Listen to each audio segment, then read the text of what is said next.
From the streets of Chicago to the headlines of the world, you are now tuned into the rhythm of real thought. This is the Daily Mix. 15 minutes of uncut perspective starts right now.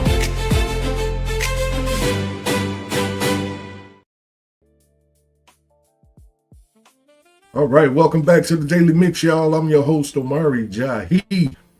Today, we're diving into a foundational truth that bridges ancient wisdom, modern psychology, and the raw reality of how we build our lives.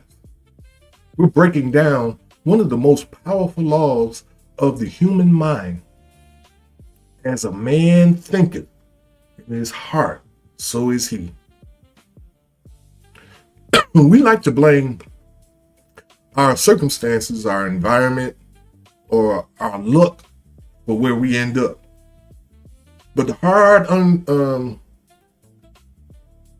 unforgettable truth is that our lives are a mirror.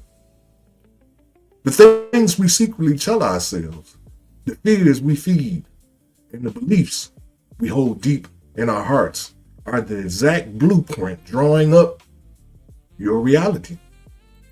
Today, we're peeling back the layers of how our minds creates our environment, why guardrails are for our thoughts are non-negotiable, and how to stop letting the inner thoughts keep us in exile from our great potential. Now, just to be clear, this isn't about casual passing thoughts. In ancient wisdom and psychology, the heart represents the subconscious mind, the emotional core where our deepest assumptions about ourselves live. You can intellectually say you want success, but if your heart believes you are unworthy or bound to fail, your subconscious will actively sabotage your efforts. And today we're going to find out how that happened. There's a book that was written a long time ago, and I want you guys to get it and read it. It's entitled, As a Man Thinketh. As a Man Thinketh. And it's by, it's a classic self-help masterpiece written by a gentleman by the name of James Allen. And it was published in 1903. The title is inspired by this biblical proverb, as a man thinketh in his heart, so is he. The book is brief, but it's profound, arguing that your thoughts are the ultimate creative force in your life. Now, let me give you an example. When a person harbors a deep-seated subconscious belief that everybody is jealous of them and wants to see them fail, their minds operates out of a state of chronic defense. Like they are constantly wearing heavy psychological armor, viewing the world, as a community. Well, maybe not as a community, but as a battlefield. Like they got every day, all day, they're on the battlefield, when it comes to them associating with people and things of that nature. Because the mind acts as a master power that shapes reality, this specific internal blueprint will inevitably manifest several distinct destructive outcomes in their daily life and relationships. The brain is actively hunting for evidence to prove that they're right. We constantly, it's like when you think your man cheating on you, you think your woman's cheating on you, and all you do now is you looking for signs and clues and evidence. And you know what they say, if you look for something hard enough, you'll find it. But now if a friend doesn't, let's think of if a friend don't reply to a text for a few hours, or a colleague gives you constructive criticism on your project, the person doesn't see we don't see that maybe they didn't respond right away because maybe they busy. Something's going on in their life. Or we don't take the constructive criticism from a coworker as helpful critique. We see it as an attack. Instead, our minds instantly twist it into proof. See, this is the proof. They are trying to ignore me, or they're trying to tear down my work because they can't stand my success. They don't want to see me be great. Y'all know that's what we say. They don't want me to be great. They can become completely blind to genuine support. To protect themselves from this perceived jealousy, they build massive emotional walls and retreat into an internal exile. Like they pull away from healthy, competitive, and honest people who could actually help, us grow. Ironically, because we crave safety, we often surround ourselves only with yes people who often cheap arrangements rather than truth. They only tell you what you want to hear instead of what really you need to hear, which is the truth. This pushes away genuine partners and long-term collaborators, leave you completely isolated when real challenges arise. In relationships or business ventures, this person will often burn bridges permanently. If a partnership gets slightly rocky, they'll subconsciously scream that the other person is plotting against them. To regain control, they will abruptly walk away from a project, cancel a contract, or launch a bitter proxy war over minor disagreements. They destroy their own success just to deny others the satisfaction of seeing them stumble.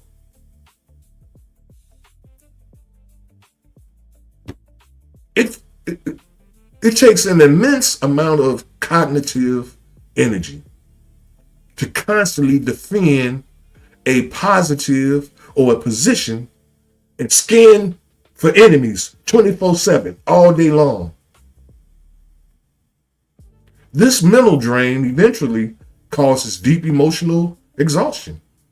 Instead of focusing 30 plus years of creative energy and experience on building their enterprise, writing their book, or mastering, creating that next master hit track, their focus is entirely consumed by the imaginary haters.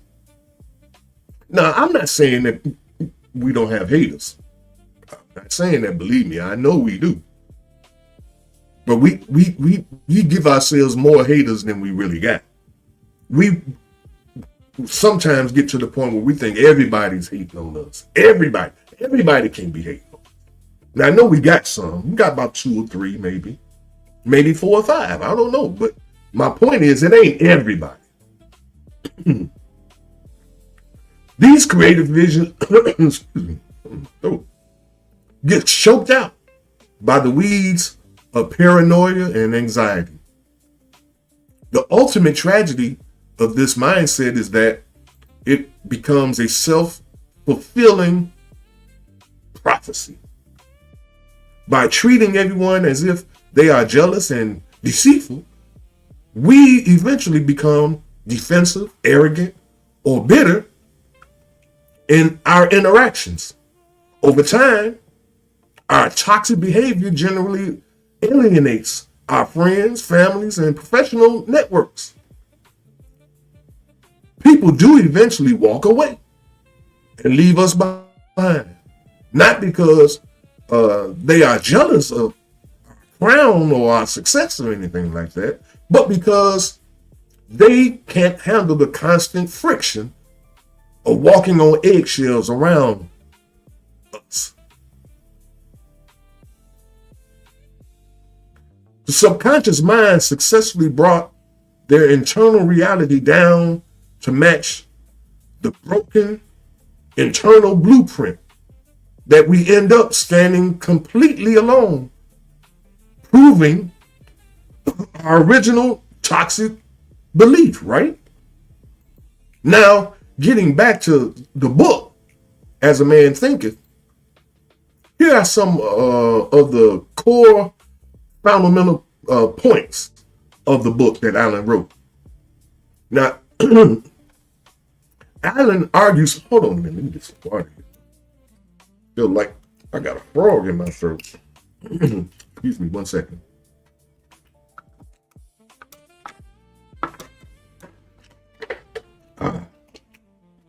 Much better. Now, where was I? I was talking about the book, right? The author, Alan, he argues that a person's character is the sum of all their thoughts. You are the master of your own mind and the director of your life.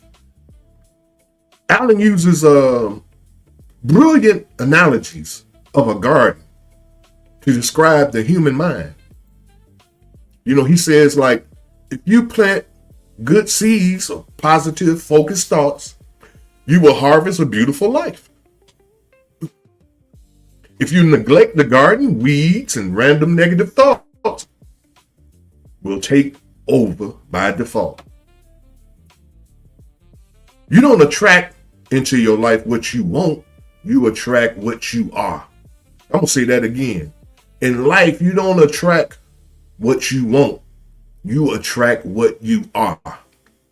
So, if you are a paranoid individual, you're going to attract paranoid MFers.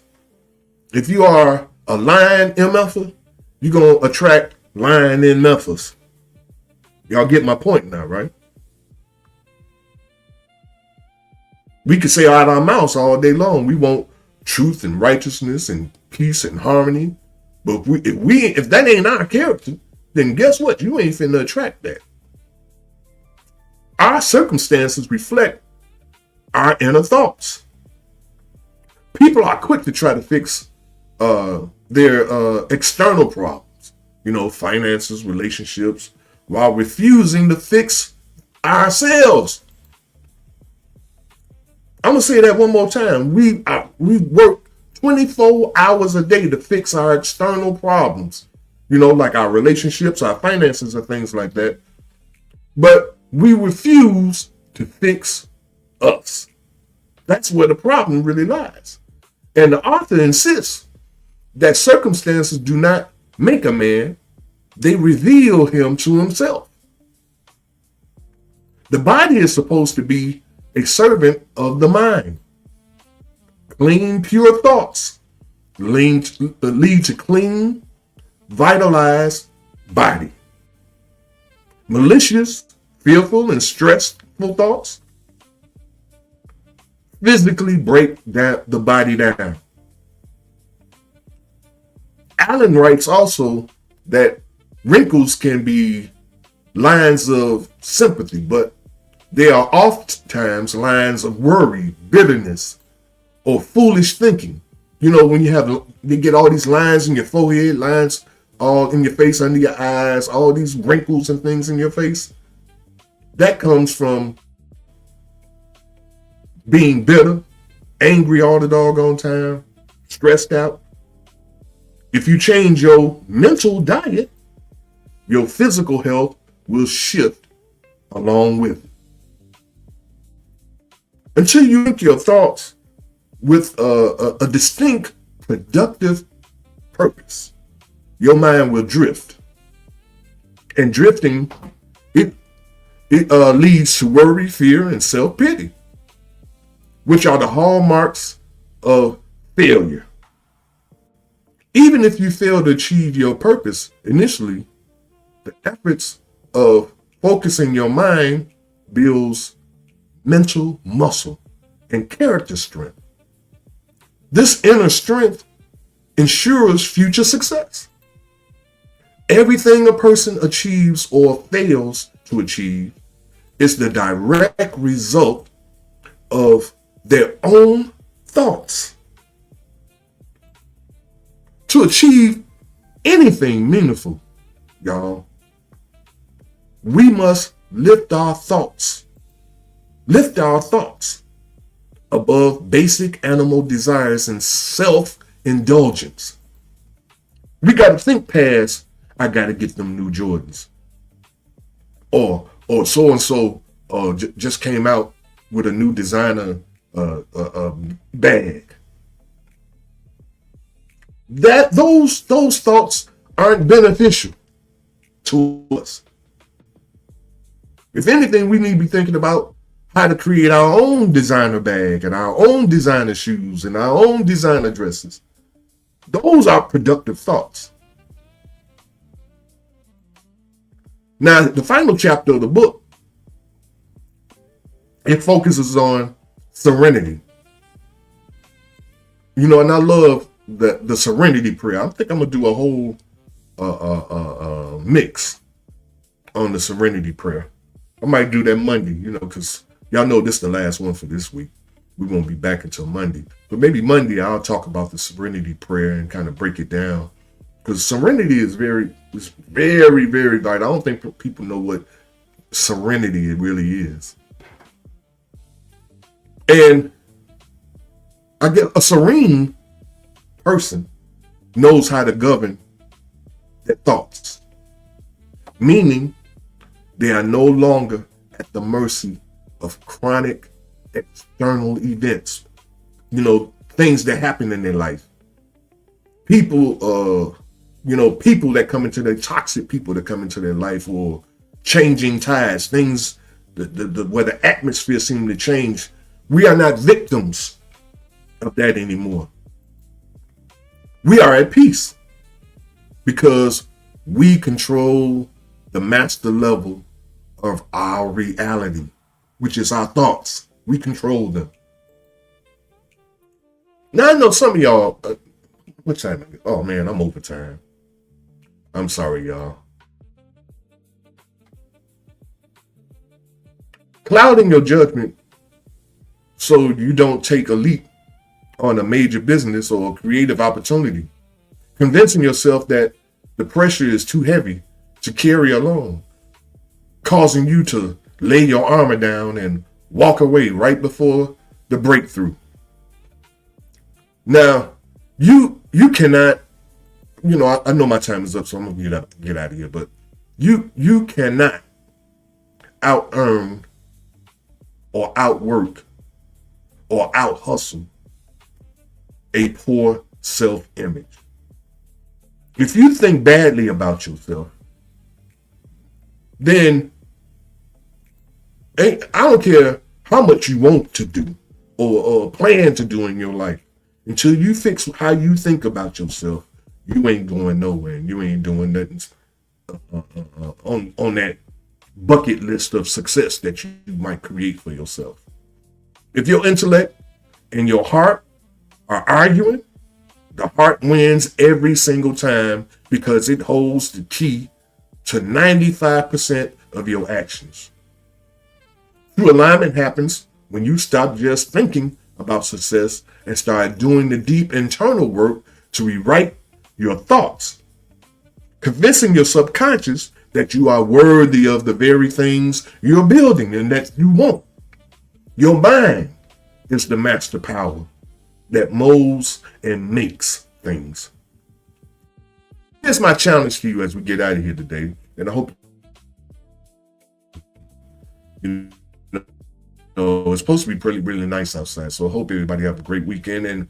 But take a hard look at the landscape of your life right now. If there's an area that's broken, stop looking outward for someone to blame for that. Look inward. What have you been thinking in your heart about that situation? Change the blueprint, y'all. Change your thoughts and watch the world around you change to match it. Thanks for hanging out with me this week, y'all. This has been the Daily Mix. I'm your host, Omari Jahi. Keep building, keep believing, and I'll catch you next week on Monday, 12 noon. We'll be here with another Daily Mix. Till then, I'm out. Peace. Take care of your mind, take care of your health, and we'll be back in the mix tomorrow at 12 noon. Till then, peace out.